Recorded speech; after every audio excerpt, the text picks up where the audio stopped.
We've already discussed the fact that every fuel will have its own unique stoichiometric ratio.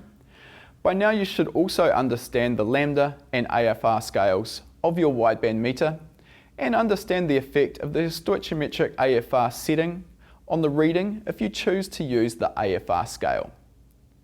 What's also important to understand is that some fuels will require a different aim lambda than others for the best power and safe operation.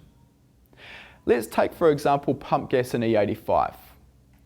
While the exact numbers can vary a little bit from one engine to another, if we consider a turbocharged engine, we could expect the engine to run happily at full boost with a lambda of 0.80 on either fuel.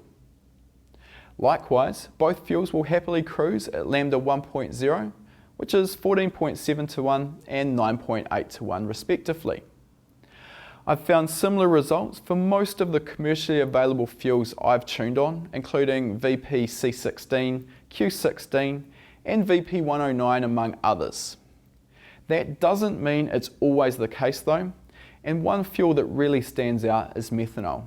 While the specifics of methanol tuning are beyond the scope of this particular course, it's worth touching on it briefly to give a broader understanding of how the fuel type will affect the required air-fuel ratio. Methanol fuel has a stoichiometric AFR of 6.4 to 1, meaning we're burning more than double the amount of fuel when compared to pump gas. My own experience has shown with methanol fuel that it needs to be run much richer relatively than either pump gas or E85 in order to control combustion temperature. Attempting to run a high boost methanol engine at lambda 0.80 for instance would most likely result in catastrophic engine failure.